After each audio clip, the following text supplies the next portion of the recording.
The movie theater. The cinema. A dark room filled with entertainment. A realm where your existence is drowning in your fantasies.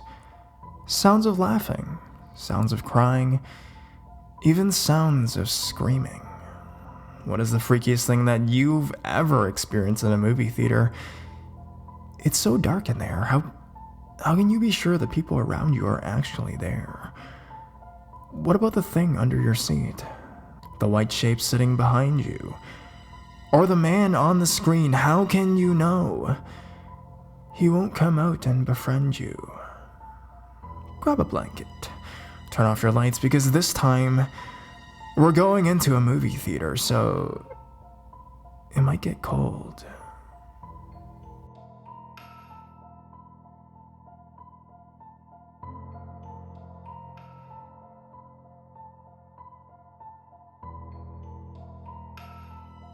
At the local cinema,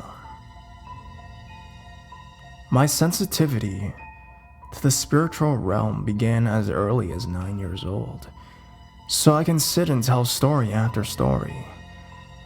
One of the places that I had experienced quite a bit of activity was at the local cinema, which I cleaned on the graveyard shift in my late 20s. The woman who hired me was an old school friend, and she so-called warned me of the place as it is haunted. She told me a story of how one young girl had ran out of the building in fear one night and never even returned to get her paycheck. The woman was unable to tell me what had scared the girl. Surely it wasn't an incident such as the one I'm going to tell you right now. The local cinema is fairly old, as it's been there as far back as I can remember. But I don't have the knowledge of what the building or location was prior to being the cinema. There are 8 decent-sized showrooms within the cinema, 2 restrooms, the concession stand, and let's not forget the upstairs where all of the films were kept and played on the projectors.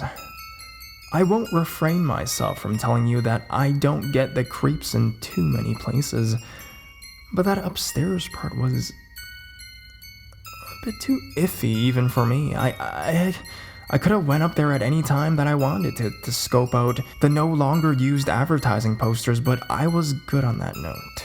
Although I was a self-employed cleaner, I still had to be shown this and before turned loose. So prior to my first nightly shift, I went in early one morning so that the woman could give me the rundown prior to the opening.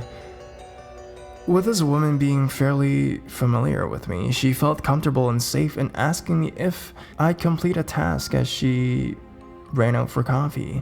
That was not a problem for me, as I was alright with getting a feel for the place prior to my first shift later that night. Even with her warning, it came as a huge surprise when I was coming out from the ladies' room to see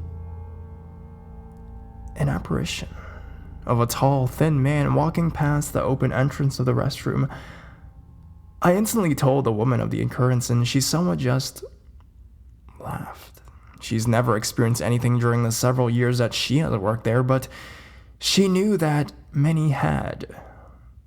That first glimpse of the tall, thin man wasn't enough for me to pitch in my broom, so later that night I began my weekend cleanings on the graveyard shift at my local cinema. Several experiences in the following months are as follows. Number 1. Out of the 8 showrooms, there were 4 that gave me the feeling of needing to hurry and be done in those particular rooms. Only in one of those 4 did I once more see the tall, thin man's apparition. He was sitting in one of the seats, leaning back with his legs crossed, almost as if he were in a kicked back state after a long day of work, enjoying the calm and clean area. Number 2. One of the main showrooms outside the above 4 is where the most activity occurred. Not only did this one room have the most activity with apparitions, it also produced the smell of a cigar burning. The smell was so strong that it was almost as though I was sitting right next to an older man at a bar or a gambling hall. The smell could not be blown off due to some justification, as it was mostly just me in the building and I do not smoke cigars, nor is anyone allowed to smoke in there for that matter. So how it smelled like that is beyond the unknown. The sightings that I saw in this room were not human apparitions, yet they were white in color, representing an owl, or they were like black fog that hovered over the exit from that room. To this day, that showroom is the only place that I've ever smelled a smell that was distinct enough for me to know that it was truly not there. Hence the no justification of such previously stated, and it is the only place that I've ever seen a white owl soaring above me. The fact that both black and white were in that same room was once baffling to me. Although baffling, these experiences still didn't run me out of there. Number 3, the ladies' room. As mentioned before, must have been a prime spot for activity, as was the main showroom. For one evening, with a helper in hand, I was finishing up the restroom floors as I began to blowing out the trash from the top of the seating down to the lower level in the showrooms. And plain as day, I heard my name being called. I responded with, "Yeah?" But my helper did not respond. So I went out to the lobby to see what she wanted. I had to go look for her. I found her at the other end of the cinema, and she was just collecting trash. So needless to say, it wasn't her. I wonder who it was. Number 4. The last experience that I'll share from the local cinema is seeing an apparition of a young skull-faced girl, maybe around 8 years old, with brown hair and dressed in a light-colored dress. I had to look twice, and she was there both times, but then she was gone in the next blink of an eye. I would have gladly given her some candy. I mean, we were at the cinema.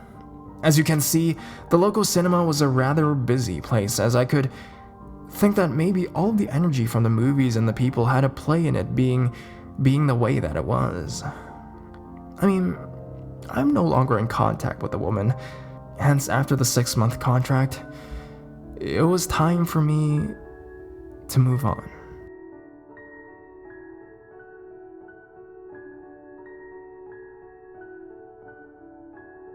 It wasn't me. I used to work as a cinema technician in a 12-auditorium multiplex cinema. I worked there for about 10 years. Firstly, this story does not directly involve me. However, the people involved are credible and are not the type to spin fantastic yarns for no reason. This story takes place a few years ago. As part of my job, I assemble movies by joining the reels together. Once assembled, I view these films to make sure that all the splices are okay, and the soundtrack and picture are all up to scratch. And I like to watch films for free. The film I was checking was Monsters, Inc., a Pixar film. A projectionist sat in the auditorium with me. After the film finished, the projectionist left and I returned to the projection booth to wait for the bulb to cool down before turning off the projector. The only people left in the building were the general manager and a supervisor. At night, they total up the day's takings and count the stock. They spend the final few hours in an office next to the entrance to the projection booth. The time was roughly midnight. I got on my push bike, which I leave always at the foot of the stairs on the employee entrance side of the cinema. I cycled home, and that's where the story ends for me. The following evening, I came in for my evening shift, which starts at 5. No sooner was I through the door, the supervisor came running over. All excited. At this point, I will point out that this supervisor has barely said a word to me since She started working there, so this was quite unusual. She asked me where I disappeared to last night. I explained that I left about midnight and cycled home. Nothing unusual about that. She disagreed with me. She disagreed with about how I left. She wanted to explain. About 1 a.m. they had finished their shift. They had no way of knowing who was left in the building, so they put out a page asking anyone left in the building to call the upstairs office. With no reply, they had their answer and they were all alone. Suddenly, the manager noticed someone passing the camera outside the security office. He got up and went out into the corridor. No one was there. He walked into the direction the person was walking, with only one door in that direction. The door to the projection booth. The projection room is one long corridor with 8 projectors down one side and 4 down the other. There is a small open office area down the far side. At that time, the only lights on were the permanent emergency lights. It's fairly dark, but you can still make things out. The manager claims this. He walked into the booth and saw me walking in the direction of the small office. He called out to me, but I did not turn around. I'll point out at this point that I am quite a lot larger than all my projectionists and staff. He is 100% positive that it was me in there. He called out again as this person who looked exactly like me was getting real close to the fire exit. The fire exit door is sideways on the manager's line of sight. So as my twin approached it, the manager was joined by the supervisor. They both got a good look at this person's face as it was lit by the emergency exit light above the fire exit door. And they both agreed that it was me. They followed as the person went through the door just a few meters behind. They both went through the fire exit door. Beyond the door, there is a spiral staircase. One door above, one below. When they got to the spiral staircase, there was no one there. The upper door leads onto the roof and is alarmed. The lower door leads into the car park and is also alarmed. If either door had been open, the alarm would have sounded. Whoever they had followed in there had finished. I understood what they were telling me when they told me the story, but the fact is I cycled home at midnight and I left through the staff door, not a fire exit.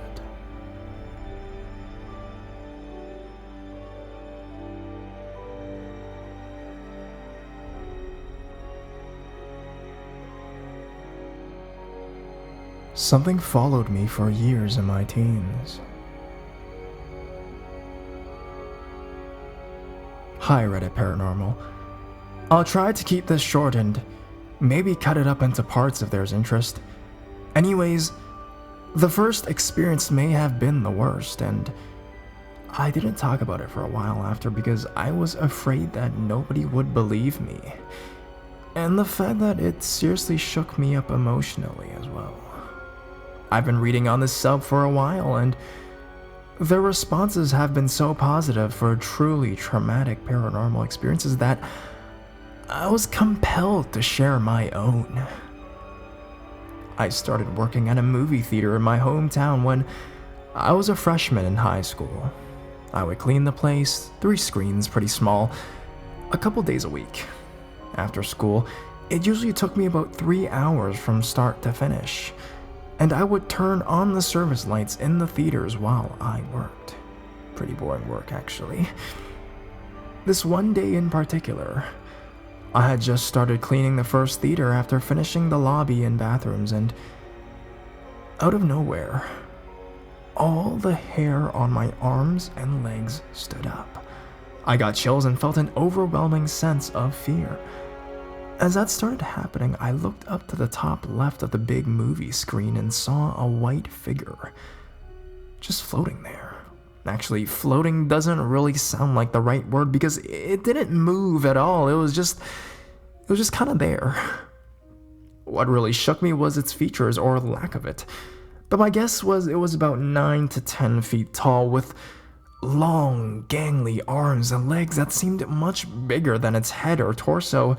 It had no fingers or toes or face that I could see. It was a completely featureless silhouette of white light.